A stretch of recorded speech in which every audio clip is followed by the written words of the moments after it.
I want to discuss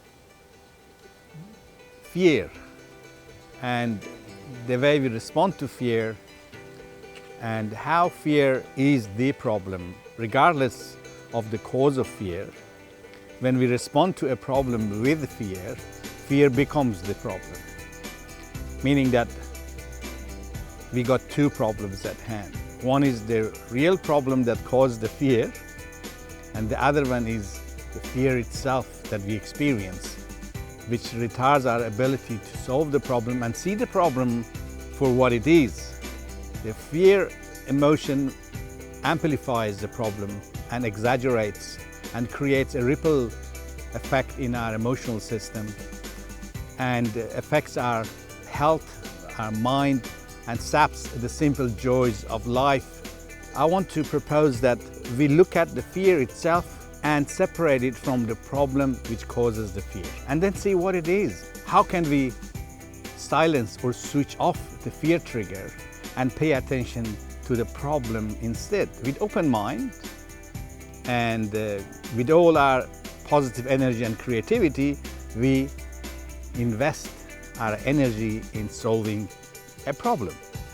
So when you look at it, we consume a lot of fear without we realize it. In our discussions, we open the TV, the news, social media, friendly conversations at family table, and it's everywhere. Fear of COVID-19, fear of vaccine, fear of economy, employment, fear of extreme right, extreme left, fear of racism, fear of migrants, fear of refugees, you name it. Fear of capitalism, fear of socialism, fear of communism.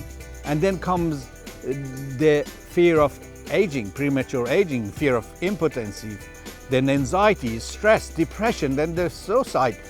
We look at it, the first sets of fears cause the second sets of fears, which is really impacting our health and well-being in a big way.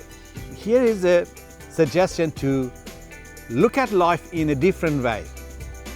Usually we compare life with a journey. We talk about life as a spiritual journey, physical journey, whichever. It comes down to a journey which involves a road, ups and downs, left and right, dark and light, day and night. So the life is compared to a journey which is to get somewhere, then becomes journey of survival. And with the survival comes apprehension of failure, the anxiety of failure, anxiety of not making it there. So this is the problem with the life analogy as a journey, which I want to change and replace the journey, a linear journey, to a concept of life as a symphony. Instead of traveling, you're sitting. A massive symphony that I'm not going anywhere, I'm here to witness. Millions of instruments, backdrops, light effects, musicians. All of a sudden, everything goes quiet, backdrop is dark, and the single note of a violin plays like a crying child in a war zone. The heart is touched, the tears rolls down, and in a few seconds, the rhythm changes, light effect changes, some happy notes comes in, and then combination with few other instruments with a faster rhythm and joyful rhythm, you're raised to the joyfulness and exaltation. And when you look at it in this symphony of life, all those sad notes, lows, shadows, they're the ones that they give identity, and they're giving reality to the high notes, to the happy notes. So they actually give to each other existence while you witness the symphony as a whole. Imagine you go to a symphony and expect only the high notes, happy notes, and exaltation, and then you want to delete all the low ones. It won't be any more a symphony. It will be meaningless. In fact, the lows and the shadows in life give depth and meaning to life. The same way, those notes that we consider as a sad note, they give depth and meaning to the whole story of the symphony, right?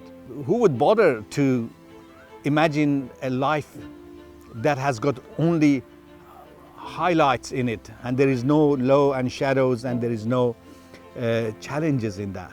That is not an experience that you want to have in a symphony.